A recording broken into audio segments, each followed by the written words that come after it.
नमो बुद्धाय. सप्रेम जेवीम आर्वीकर टेक चॅनलमध्ये आपले स्वागत आहे. आपण या व्हिडिओमध्ये शेवटपर्यंत ऐकाल अशी आशा व्यक्त करून आपण या चॅनलवर प्रथम असाल तर या चॅनलला सबस्क्राईब करा, व्हिडिओला लाईक करा. भगवान गौतम बुद्ध यांनी जेव्हा कपिलवस्तू येथे भेट देण्याचे ठरले त्यावेळी सर्व कपिलवस्तू नगरी आनंदाने न्हावून निघाली.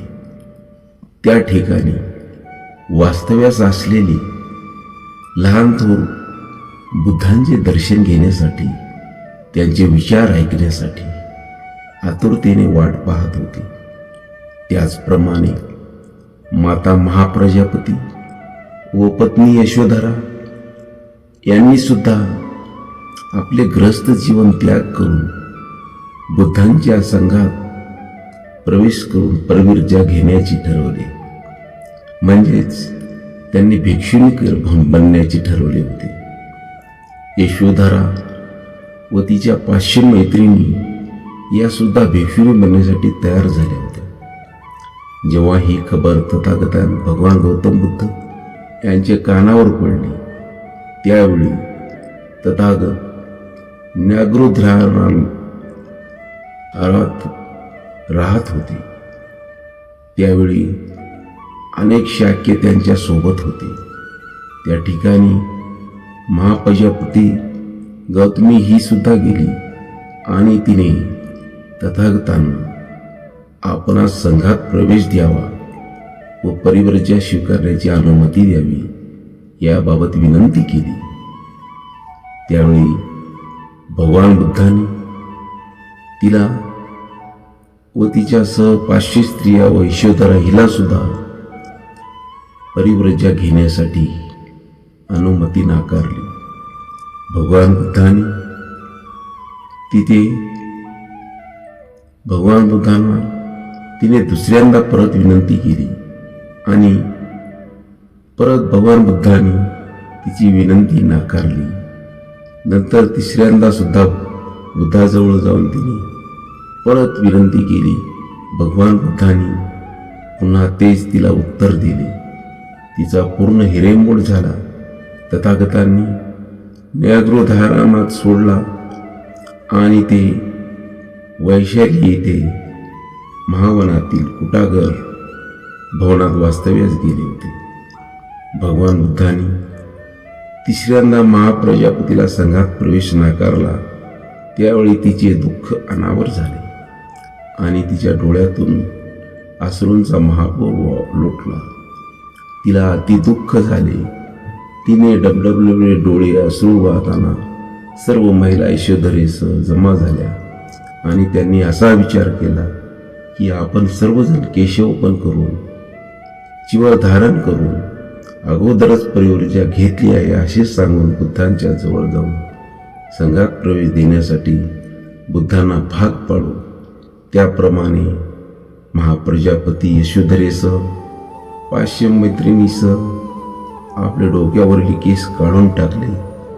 पित्तवस्त्र परिधान करून हळूहळू पायी चालत त्यांनी वैशाली येथे भगवान बुद्धाचे आश्रयस्थान गाठले आणि त्या सर्व महिला भगवान बुद्धाच्या चरणी दाखल झाल्या. धुळीने माखलेले आणि पायावर सूज आली होती. अशा अवस्थेत महाप्रजापती गौतमी कुटागाराच्या सभागृहात आली. तिने भगवान बुद्धांच्या समोर जाऊन परत पुन्हा तशीच विनंती केली, परंतु तरीही तथागतांनी तिला पुन्हा विनंती नाकारली. परत तेच तिला उत्तर दिले.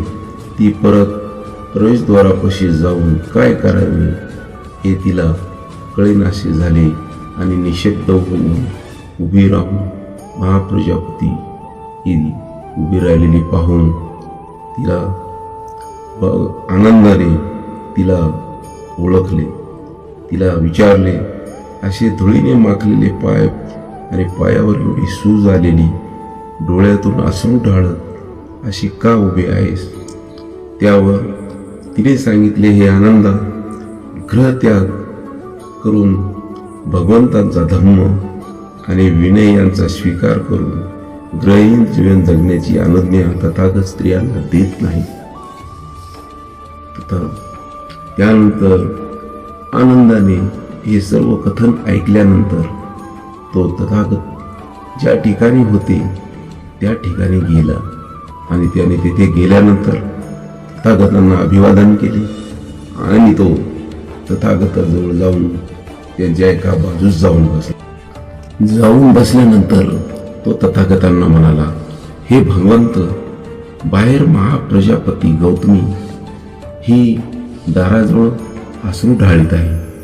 तिचे पायावर सूज आलेली आहे, तिचे पाय धुळीने माखलेले आहेत आणि भगवंत, तिला ग्रहहीन जीवन जगण्याची इच्छा आहे. ग्रहत्याग करून भगवंतांचा धम्म व विनय यांचा स्वीकार करून ग्रहहीन जीवन जगण्यासाठी तथागत स्त्रियांना अनुज्ञा देत नाहीत. तिच्या इच्छेनुसार स्त्रियांना जर अनुज्ञा दिली तर बरे होईल. महाप्रजापती, मावशी आणि दाई या नावाने तथागतांचे पालन पोषण केले आहे. तथागतांच्या मातेच्या मृत्यूनंतर तिने अंगावर पाजले, तिने तिची उपयुक्तता सिद्ध केली. हे भगवंत, संसार त्याग करून ग्रहहीन जीवन जगण्याची आणि तथागतांनी सांगितलेला धम्म आणि विनय पाळण्याची अनुमती स्त्रियांना दिली तर बरे होईल. त्यानंतर भगवान बुद्धांनी सांगितले, नको आनंदा, स्त्रियांना तसे करण्याला संमती देणे योग्य नाही. आनंदाने पुन्हा तिसऱ्यांदा तीच विनंती केली, परंतु तथागतांनी परत तेच उत्तर दिले. शेवटी आनंदाने तथागतांना विचारले, हे तथागत, आपण स्त्रियांना परिवर्जा घेण्यासाठी अनुमती देत नाही याचे कारण काय? त्यावर स्त्रिया आणि शूद्र हे अस्वच्छ आणि हीन दर्जाचे आहेत काय? ब्राह्मणाप्रमाणे त्यांना कमी लेखले पाहिजे काय? त्यांना मोक्ष मिळू शकत नाही असे ब्राह्मण म्हणतात. तसे आपण सुद्धा, जसे आपले सुद्धा मत आहे काय? तथागतांचा धम्म आणि विनय घेण्यास स्त्रिया समर्थ नाहीत काय? शूद्र आणि स्त्रियांना निब्बाण प्राप्त करून घेण्यास त्या सक्षम नाहीत काय? हे आनंदा, स्त्री पुरुष मला सर्व समान आहेत. माझ्याविषयी गैरसमज करून घेऊ नकोस असे तथागतांनी आनंदाला सांगितले.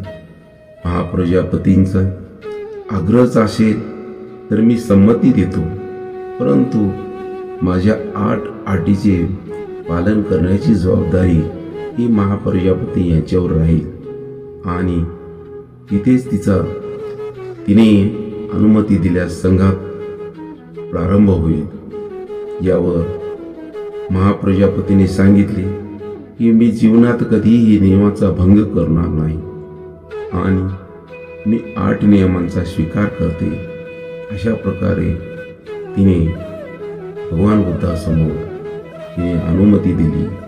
त्यानंतर तिने उपसंपदा घेतली.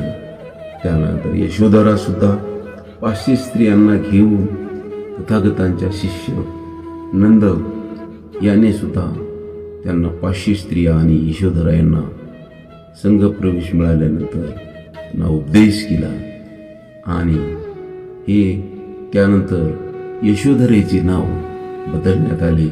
तिचे नाव बद्धा कच्चांना हे करण्यात आले. अशा प्रकारे आपली आई आणि आपली पत्नी यांना सुद्धा भगवान बुद्धांनी धम्मात प्रवेश दिला. अशा प्रकारे हा बुद्धांचा जो धम्माविषयीचा तो मार्ग होता स्त्रियांना, तो पूर्ण मोकळा झाला आणि पूर्ण स्त्रियांनी बुद्ध धम्मात प्रवेश केला. आणि अशा प्रकारे हा व्हिडिओ आपणास आवडला असेल तर लाईक करा. धन्यवाद. जय भीम.